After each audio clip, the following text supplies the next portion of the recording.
I would hear about East LA and Compton and didn't think we were in the hood, but once you grow up and you realize, we were surrounded by gangs. The family was really gang related, and there was so much substance use around us that it become normalized that you don't realize it until you step out of it. And that's how I relate with these youth. We have youth that are homeless, sleeping in the park, haven't changed clothes, don't have anywhere to shower, and they still don't consider themselves homeless.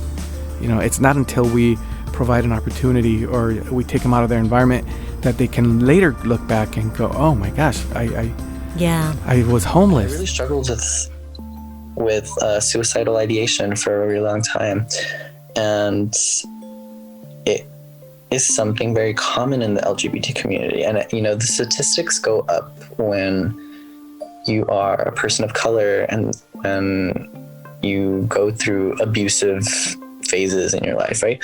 So and that's why I use drugs to kind of cope with all these things, because I wasn't getting the support I needed because I didn't let anyone know. The basis of social anxiety is normally just people stuck in their head. Inside our brains, there's kind of like everything that worries us, like our fears, our just stuff that prevents us from being normal.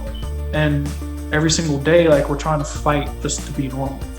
My career is a medical assistant. I'm in the medical field, and that's partly because I'm codependent as well. I feel like I need to be around helping people all the time. I need to be part of a team and feeling like I'm helpful in a way. Even though I don't feel loved, or at the moment, I make sure I make other people feel loved. Like, that's what I try to do when I feel that way. I wanted to visually express my anxiety and how I felt about myself. And so I wanted to paint bright colors, just like a lot of craziness, a lot of like devilish, a lot of demons in my head. I wanted to express them because you can only do so much with words. You gotta visually represent how you're feeling sometimes, and I wanted to leave paintings as well as words. This is where I'm seeing real positive outcomes. This is where I really feel good after painting, and I really feel like I had a full conversation with somebody I really cared for. It's sort of like the ugly turned into pretty. I was looking for love, for attention at the wrong places.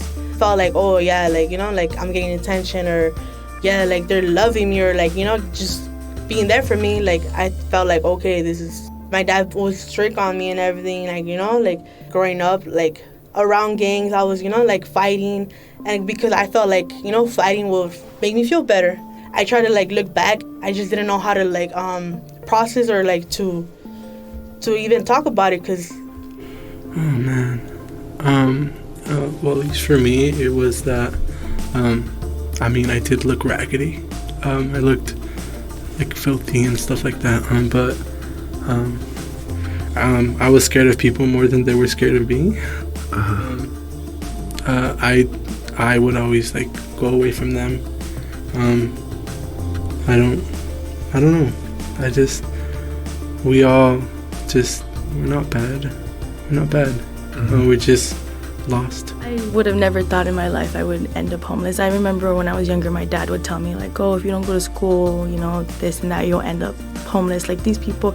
So growing up, I was, I guess, kind of scared of homeless people, because that's the stigma that people put on that. But when I experienced homelessness, I was like, wow, like I never thought I would experience this, and I never thought the circumstances in my life would lead me down this road. I was like flat on the ground. There's a particular set that I was on, and it was a mansion, nice mansion. Lady sold pearls for a living. She was like on top of the hills, like in Malibu. The beach was right there, and like I was there for the whole day. I was there for a couple of days, and by day I'll be there, and then by night I would be trying to figure it out. So it's just like, dang, this all gonna work out. This is all gonna happen. It's just a matter of patience. Right. So. And did the people that you were working with that were in those situations that were such a difference from your situation, did they know your situation? Oh, no. Well, I never really try to associate my personal life with business, just because you don't ever want to make people feel like I'm a burden. Like, I don't want to make people feel like I'm a burden, or that I'm less than.